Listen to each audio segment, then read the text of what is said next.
이번에는 효율적 시장에 대해서 공부를 해보려고 합니다. 효율적 시장은요, 투자 목적에서 바라보는 아파트의 생각입니다. 투자 목적에서는 초과이윤을 목적으로 한다고 그랬어요. 그런데 그 초과이윤이 없는 상태를 효율적 할당이다 이렇게 이야기했어요. 그런데 효율적 할당이라는 것은 효율적 시장이라는 걸 전제로 하는 거죠. 그렇다면은 효율적 시장이라는 게 뭐냐? 네 글자입니다.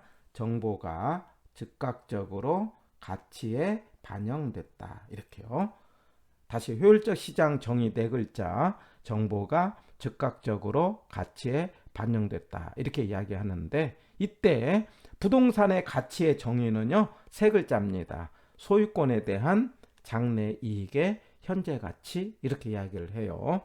그러면 부동산은 왜 소유권의 대가냐라고 한다면 땅이라는 것은 부동성, 움직이지 않기 때문에 땅을 샀다는 것은 땅의 권리를 샀다는 거다. 이렇게 이해해서 소유권의 대가입니다. 그리고 장래 이익이 중요하죠. 왜 그럽니까? 영속성이죠. 오래 쓰는 물건이기 때문에 지금만 보는 것이 아니고 앞으로 장래 이익을 보고 그 다음에 현재 가치다라고 하는 거죠. 자, 그런데 바로 이 장래 이익에 영향을 주는 게 정보라는 거죠. 그래서 이제 정보가 부동산의 가치에 즉각적으로 영향을 미치는 것을 뭐라고 한다? 효율적 시장 하자는 거죠. 자, 예를 들어 보면은 여기다가 정부가 혁신도시를 하겠다라고 발표를 했어요. 9시에 발표를 했다고 하자 이 말이에요. 그러면은 이 혁신도시로 인해서 그 지역의 땅의 가격은 올라가게 됩니다. 자, 올라가는 것은 땅의 이용이 달라지기 때문에 올라가는데 문제는 올라가는 시점이 혁신도시가 들어설 때 올라가는 것이 아니라 발표와 동시에 9시에 즉각 올라간다 이야기예요. 바로 이걸 우리가 효율적 시장이라고 한다 이 말이죠. 그래서 이 효율적 시장이라는 단어는 이 즉각이라는 단어에 의미가 있다라는 거예요. 자, 그런데 그 정보에 따라서 어떻게 효율적 시장이 나눠지느냐? 세 가지가 있어요. 약성, 중강성, 강성의 시장이 있다라는 거죠. 세계 시장. 약성은 과거의 정보를 포함한 시장을 약성이라고 정의를 했어요. 공개된 정보가 포함됐다 그러면 중강성이라고 했어요. 모든 정보가 포함된 시장을 강성이라고 했습니다. 이 약성, 중강성, 강성은 정보의 양에 따른 구분으로 기억을 하시고 과거의 정보는 약성이고요. 공개된 정보는 중강성이고 모든 정보는 강성이다. 여기서 모든 정보라는 게 뭐냐? 공개된 것뿐만 아니라 공개 안 된 정보도 포함됐다. 자, 그 과정에서 사람들은 정보 분석하기를 원하죠. 왜 그럽니까? 정보 분석을 해야 앞으로 일어난 일을 알 수가 있고 앞으로 일어난 일을 알아야 돈 벌 수가 있잖아요. 그런데 이 정보 분석에서 과거의 정보를 분석하는 걸 기술적 분석 그렇게 이야기를 해요. 그 다음에 공개된 정보를 분석하는 걸 기본적 분석 그렇게 이야기를 합니다. 자, 그런데 이 강성 시장에서는요, 아예 정보 분석이 필요 없대요. 왜 그럽니까? 이거는 어떠한 경우도 초과이윤이 없다고 여기는 시장을 강성입니다. 강성은 어떠한 경우도 초과이윤이 없으니까 정보 분석을 할 필요가 없죠. 정보 분석은 왜 합니까? 돈 벌려고 하는데. 해봤자 돈을 못 버니까 정보 분석이 필요 없다 이야기를 해요.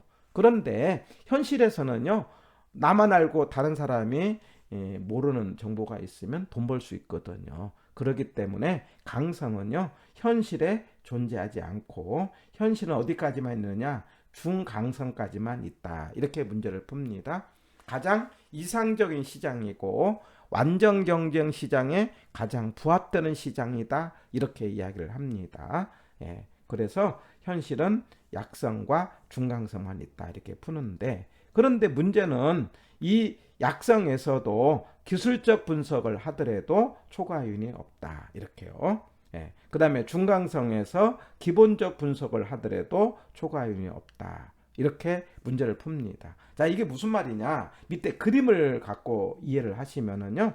네모를 강성이라고 하고 그다음에 원을 중강성이라고 하고 그다음에 세모를 약성이라고 할 때 바로 이 세모만큼 분석하는 거. 그래서 이 약성에서 기술적은요. 세모에서 세모 따진다. 세모 입장에서 세모만큼 따지면은 자기가 아는 만큼만 갖고는 돈을 못 번다 이 말이에요. 그 다음에 원에서 원만큼 따진다 이거. 원에서 원만큼 따지면 원 상태에서 원만큼만 분석해 갖고는요 돈을 못 번다라는 거죠. 근데 또 하나가 있어요. 원의 입장에서 세모만큼 따지는 거. 원에서 원만큼을 따지도 못하는데 원의 입장에서 세모를 따지는 것은 자기보다도 양이 적기 때문에 초과인이 없습니다. 그래서 초과인이 없는 것이 두 개가 있는, 이제 없는 게 세 개가 있는데 제가 약술 그럽니다. 약술 그러면은 약성에서 기술적 분석으로 초과인 없다. 그 다음에 준본 이렇게 해요. 준본 그러면 초과인이 없다. 중강성에서 기본적 분석으로 초과인이 없다. 그 다음에 준술 그럽니다. 중강성에서 기술적 분석으로 이 세 개는 초과인이 없어요. 자, 그런데 초과인이 있는 경우가 두 개가 있어요. 자, 이게 뭐가 두 개가 있느냐? 이 세모에서 원을 따지는 거죠. 이게 약성에서 중강성이 되는 거죠. 약성에서 중강성이라는 것은 약본 이렇게 문제를 풉니다. 약성에서 기본적 분석을 하면은 뭐가 된다? 초과인이 있다. 세모에서 원만큼의 정보를 알고 있으면은 약본, 약성에서 기본적 분석을 하면은 초과이윤이 있다. 그 다음에 또 하나 뭐냐면은 원에서 네모만큼의 정보를 알고 있어요. 원은 중강성에서 공개 안 된 정보, 그러니까 중강성에서 그 다음에 공개 안 된 거, 이런 거 있으면 초과이윤이 있다. 두 가지, 약본과 중강성에서 공개 안 된 정보는 초과인이 있다. 꼭 기억을 합니다.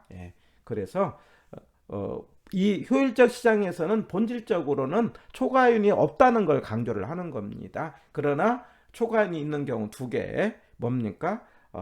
약본, 약성에서 기본적 분석으로, 그 다음에 준강성에서 공개 안 된 정보는 초과인이 있고 나머지는 무조건 초과인이 없다 이렇게 풀면 되고, 정보에 따라서 세 가지가 있다. 약성, 중강성, 강성이 있고, 현실에는 강성이라는 시장은 존재하지 않고 가장 이상적이고 완전 경쟁에 부합되는 시장이고, 현실은 중강성까지 존재한다. 효율적 시장이라는 것은 정보가 즉각적으로 가치에 반영된 시장을 말한다. 이런 말들을 기억하시면 관련된 문제를 풀 수가 있습니다.